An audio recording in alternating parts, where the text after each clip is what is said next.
Palestinians in the southern part of the Gaza Strip seek shelter amid sounds of Israeli airstrikes near Nasser Hospital in Khan Yunis. According to the Hamas-run Gaza Health Ministry, 190 people have been killed. 3 hospitals in southern Gaza are currently at risk of closure. European Union foreign ministers argued on Monday that the creation of a Palestinian state is the only credible way to achieve peace in the Middle East. I think the more death, more destruction, more hardship for the Gaza people, for the Palestinian people, will not help to defeat Hamas or its ideology. It will not bring more security to Israel. On the contrary. The United States and British militaries bombed 8 locations used by the Iranian-backed Houthis in Yemen on Monday night. The Allies used warship and submarine Tomahawk missiles and fighter jets to target Houthi missile storage sites, drones, and launchers.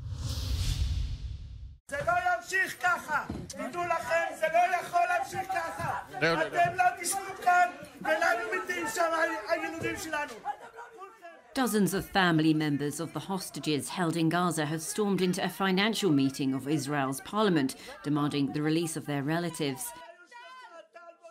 The protest came after Israel's government announced the death of another hostage and appears far from achieving its goals of freeing more than 100 others and crushing Hamas. אני אומר לכם שנעשה הכל על מנת שהילדים, האחים, הנשים שיחזרו הביתה ויחזרו בשלום. The families of the Israelis killed at the Nova Music Festival during Hamas's 7th of October attack are hoping to breathe new life into the site of the massacre by planting trees in the area. According to Israeli authorities, 364 people were killed there, with at least 40 hostages taken. Polish Prime Minister Donald Tusk arrived in Kyiv on Monday for talks with Ukrainian President Volodymyr Zelensky. The pair are set to discuss bilateral relations and the ongoing grain shipment and trucking dispute between their two countries. Tusk, who returned to power in Poland last month, vowed to continue to support Ukraine in its almost 2-year war with Russia. Będziemy inwestować w firmy w Polsce i w Ukrainie, które będą produkowały, działały na rzecz zwiększenia naszych możliwości obronnych i Ukrainy, i Polski, i całej Europy. I będzie to także bardzo opłacalne biznesowo przedsięwzięcie dla obu stron. During his visit, Tusk attended a memorial ceremony for Ukraine's Unity Day, which marks the country's long struggle for independence from eastern and western neighbors. President Zelensky announced they would be receiving a new defensive package from Warsaw.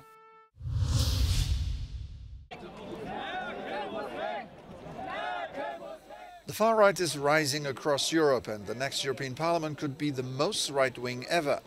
According to polls, if the nationalist parties joined in a single group, it could become the largest one in the chamber. The European Conservative and Reformists include Fratelli d'Italia, Spain's Vox, and Poland's Right and Justice Party, while France's Rassemblement National, Germany's Alternative für Deutschland, and Italy's Lega belong to Identity and Democracy. A merger seems unlikely. Non c'è questa possibilità perché comunque sono 2 gruppi differenti che hanno specificità politiche diverse. Quello che ho l'onore di presiedere viene da una tradizione politica, quella conservatrice, che ha radici, che ha caratteristiche diverse da quelle di ID.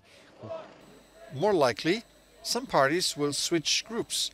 Another important factor will be whether non-affiliated populist parties will join one group or the other. The most relevant is Viktor Orban's Fidesz, and some are already trying to seduce them. Comunque il partito che esprime il governo di un paese dell'Unione Europea, quindi siamo ben disposti a lavorare con loro in quest'ottica, cioè capendo che uniti siamo più forti nel portare avanti le nostre istanze. It seems clear that in the next term, far-right parties will have more power to influence policies in Brussels. But according to experts, this could also drive them to soften their stances. They are Eurosceptic because they feel that they cannot influence the Brussels decision-making process. The moment they are part of the game, the part of the decision-making process, they become, some of them, again, I'm not talking about all of them, but they become less Eurosceptic, and they want to be also seen as pro-European. In fact, many of them see themselves as pro-European, even though in Brussels they're not seen as such.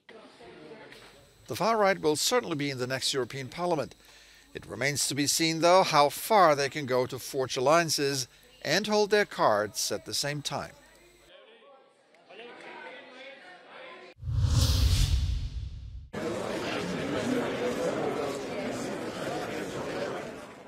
EU Foreign Affairs ministers met in Brussels to discuss a 10-point peace plan which would end the war in Gaza, release Israeli hostages and restart efforts for a two-state solution. Ministers from both Palestine and Israel also attended, albeit separately, as did foreign ministers from Jordan, Egypt and Saudi Arabia. However, the meeting veered off into unexpected territory when Minister Katz from Israel showed fellow ministers a video from 2017 of an artificial island off the Gaza coast, the purpose of which was unclear. EU Foreign Policy Chief Josep Borrell said the Israeli minister could have better spent his time discussing the humanitarian crisis in Gaza. El ministro israelí nos ha explicado sus proyectos de islas artificiales enfrente de la costa de Gaza y de conexiones ferroviarias con la India, fundamentalmente, que además parece ser que ya las había imaginado hace 7 años. O sea que no tenía mucho que ver con la discusión que nos preocupaba.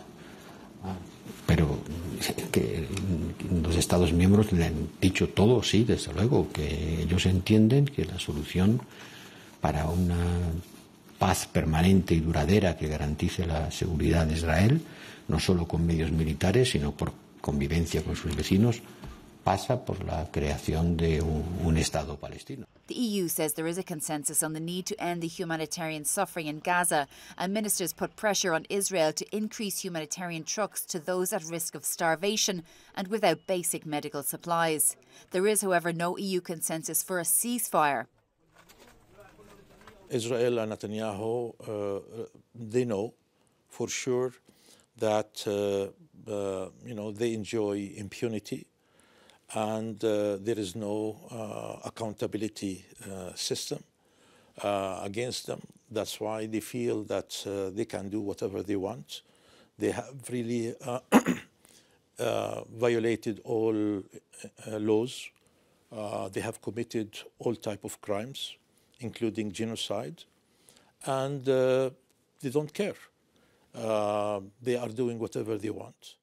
The meeting in Brussels was described as intense. Israel has outright refused to commit to a two-state solution, and Brussels admits it can't be imposed by an outside force. Shona Murray, Euronews, Brussels. French President Emmanuel Macron has paid tribute to former Finance Minister Wolfgang Schäuble at a memorial in the German Parliament. Macron spoke about Schäuble's importance to the two countries' relationship. Schäuble, who died in December aged 81, became former Chancellor Angela Merkel's finance minister in October 2009. In that role, he was a central figure in the austerity-heavy effort to drag Europe out of its debt crisis. The memorial took place on the anniversary of the Elysée Treaty that was signed on January the 22nd, 1963. Since Monday morning, fishing boats have been forced to dock in the Bay of Bisc for a month in order to protect dolphins. Despite financial compensation of up to 80%, fishermen are worried that in the long term they will be out of work. According to the National Fish Committee, 70% of boats are affected by the ban, or 450 vessels and 9,000 people who work in the industry. C'est notre dernier jour avec un peu de volume, du poisson qu'on ne va plus voir pendant un mois, alors qu'on est en pleine saison, le bar, la sole. On nous parle de souveraineté alimentaire. Qu'est-ce qui va se passer? On va tous se tourner vers l'import. Il n'y a pas que la criée, il y a tout ce qui est transporteur, les marailleurs avant ça, les poissonniers. On n'a pas pensé à nous. C'est-à-dire que la loi s'est votée en 2-2 sans penser à ce qui allait se passer derrière pour nous.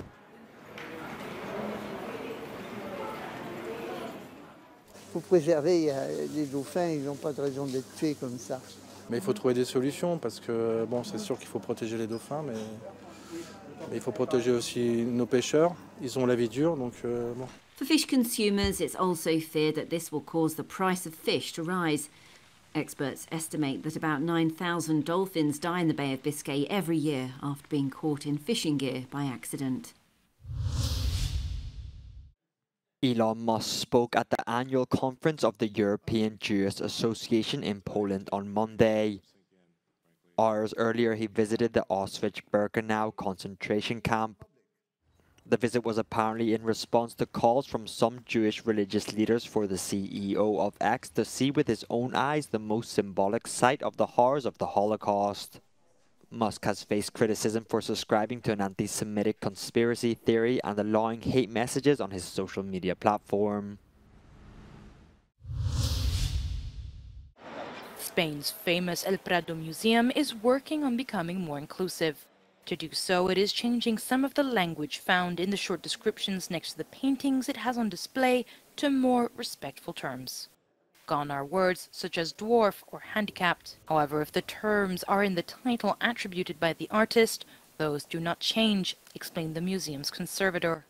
Explicaba que representaba a la infanta Isabel Clara Eugenia con la enana Magdalena Ruiz. Ya estamos viendo que es una persona que tiene una estatura bajita, es bajita, no hace falta explicar que es una enana. Pues más correcto políticamente hablando y pues que es un avance en términos de igualdad y pues que hay que valorar a todas las personas. The changes come following the Spanish Parliament's decision last week to amend the Constitution. MPs voted to replace the term handicap to persons with a disability, a terminology change long called for by Spain's disability community.